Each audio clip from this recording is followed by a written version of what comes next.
नमस्कार, मैं हूं सचिन और आप देख रहे हैं बिहार तक। देखिए, बिहार विधानसभा का चुनाव संपन्न हो चुका है। पूर्वी चंपारण जिले में काफ़ी शांतिपूर्ण तरीके से मतदान संपन्न हुआ है।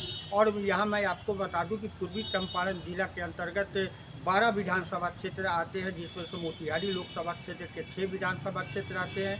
तो दूसरी तरफ शिवहर लोकसभा क्षेत्र के 3 विधानसभा और पश्चिमी चंपारण के 3 विधानसभा क्षेत्र आते हैं। तो सबसे पहले मैं आपको मोतिहारी लोकसभा क्षेत्र के अंतर्गत आने वाले 6 विधानसभा क्षेत्र का जो रुझान है, जो वहाँ की लड़ाई है, उसके बारे में बताना चाह रहा हूँ। तो निश्चित रूप से जो मोतिहारी सीट है वो काफ़ी कांटे की टक्कर है। यहाँ पे राजद के देवा गुप्ता और भाजपा के जो विधायक हैं, वर्तमान विधायक प्रमोद कुमार के साथ उनकी सीधी लड़ाई है। काफ़ी कांटे की टक्कर है। और अभी ये कहना बहुत ही मुश्किल होगा कि यहाँ आखिर मोतिहारी की बाजी कौन मारेगा। दूसरी सीट अगर पिपरा की बात की जाए तो पिपरा से वर्तमान में श्याम बाबू प्रसाद यादव भाजपा के कोटे से विधायक है।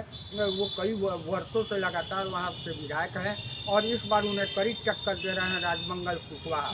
राजमंगल कुशवाहा CPIM के टिकट पर चुनाव लड़ रहे हैं और इस बार वे श्याम बाबू प्रसाद यादव को कड़ी टक्कर दे रहे हैं। हालांकि जो रुझान सामने आ रहे हैं उसमें श्याम बाबू प्रसाद यादव को एज मिलता हुआ दिखाई दे रहा है।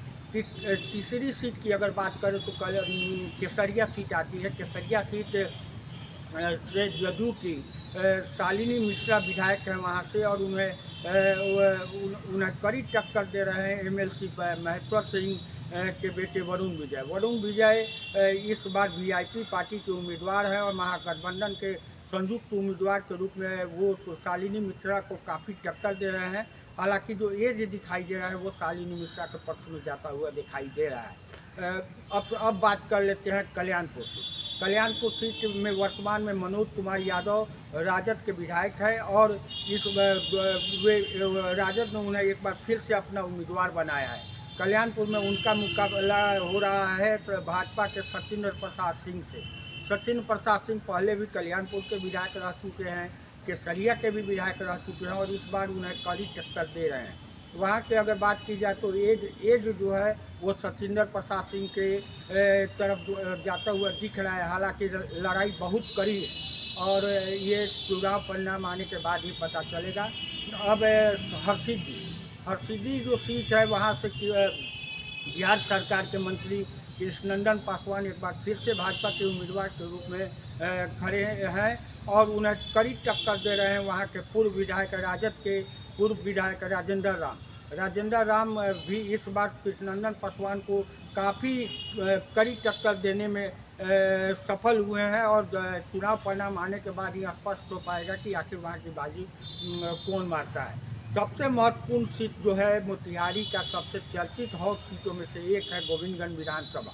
गोविंदगंज विधानसभा वही क्षेत्र है जहां से भाजपा को अपने सिटिंग विधायक सुनील मनीष तिवारी को हटाकर LJP को वो ये सीट देनी पड़ी और LJP ने अपने जो है चिराग पासवान उनके सबसे करीबी यानी कि LJP के प्रदेश अध्यक्ष राजू तिवारी जो राजन तिवारी के भाई भी हैं उन्हें टिकट दिया है और उन्हें कड़ी टक्कर दे रहे हैं कांग्रेस पार्टी के गप्पू राय के बारे में मैं बता दूं कि ये इनकी पत्नी ममता राय जो है वो जिला परिषद की अध्यक्ष भी है और इस बार राजू तिवारी को काफ़ी कड़ी टक्कर देने में वो सफल हुए हैं।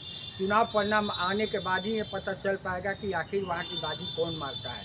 अब बात करते हैं हम मधुबन विधानसभा क्षेत्र जो है वहाँ से राणा रणधीर सिंह जो सीताराम सिंह पूर्व सांसद और मंत्री के बेटे हैं वो वहाँ से वर्तमान में भाजपा के विधायक हैं। वहाँ से उन्हें कड़ी टक्कर दे रहा है राजद के संध्या रानी भी इस बार चूँकि एकदम नया चेहरा के रूप में आई है तो निश्चित रूप से इस बार एज जो दिखाई दे रहा है मधुबन से वो राणा रणधीर सिंह के पक्ष में जाता हुआ दिखाई दे रहा है। अब ढाका विधानसभा जो सीट है वो भी अपने आप में काफ़ी चर्चित सीट है क्योंकि यहाँ से भाजपा के दिग्गज नेता पवन जायसवाल एक बार फिर से चुनाव मैदान में है और उन्हें राजद के उम्मीदवार फैसल रहमान कड़ी टक्कर दे रहे हैं।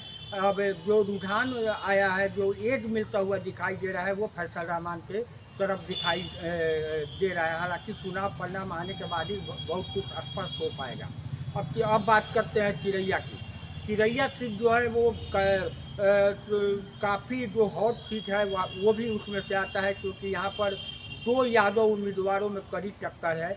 क्योंकि दोनों ही राजद के संभावित उम्मीदवार थे और ऐन मौके पर शिवलाल प्रसाद यादव का टिकट राजद ने काट दिया और लक्ष्मी नारायण यादव को वहाँ से अपना उम्मीदवार बनाया। लक्ष्मी नारायण यादव कई बार चिरैया विधानसभा का प्रतिनिधित्व कर चुके हैं और इन दोनों की लड़ाई में जो वहाँ के वर्तमान विधायक हैं लाल बाबू प्रसाद गुप्ता, वो उन्हें फ़ायदा मिलता हुआ दिख रहा है। अब बात कर ले सुगौली की। सुगौली सीट जो है अपने आप में एक चर्चित सीट रहा है, क्योंकि वहाँ से जो महागठबंधन के उम्मीदवार थे इंजीनियर शशिभूषण सिंह, वो वहाँ के वर्तमान विधायक भी थे, लेकिन नॉमिनेशन कैंसिल होने के कारण वे इस बार चुनाव से वंचित रह गए। इतना ही नहीं, महागठबंधन के दूसरे जो वहाँ के उम्मीदवार थे ओम प्रकाश सहनी, उनका भी नॉमिनेशन रद्द हो गया। अब वहाँ की जो लड़ाई है, सीधी लड़ाई जन सुराज के अजय झा और जो एलजेपी के बबलू गुप्ता के साथ है। वहाँ पे भी काफ़ी कड़ी टक्कर देखने को मिल रही है, लेकिन जो एज है वो बबलू गुप्ता के पक्ष में जाता हुआ दिखाई दे रहा है। और बात कर लेते हैं हम आपको रक्सौल की। तो रक्सौल सीट भी काफ़ी माने गहमा गहमी वाला सीट रहा है और यहाँ के आपको जानकर आश्चर्य होगा कि जो तीन दल हैं, तीनों दल के जो भी उम्मीदवार हैं वो जदयू के ही लोग हुआ करते थे। पर श्याम बिहारी प्रसाद वहाँ से जदयू के पहले थे, वहाँ भुवन पटेल जदयू में थे और जो वर्तमान विधायक है वो भी वहाँ से जदयू में थे। तो ऐसे में वहाँ भी कड़ी टक्कर देखने को मिल रहा है और किसी के पक्ष में ये कहना होगा कि कौन जीतेगा, कौन रक्सौल का बादशाह बनेगा, ये कहना मुश्किल है। ये चुनाव परिणाम आने के बाद ही पता चलेगा। सचिन पांडे, मोतिहारी, बिहार तक।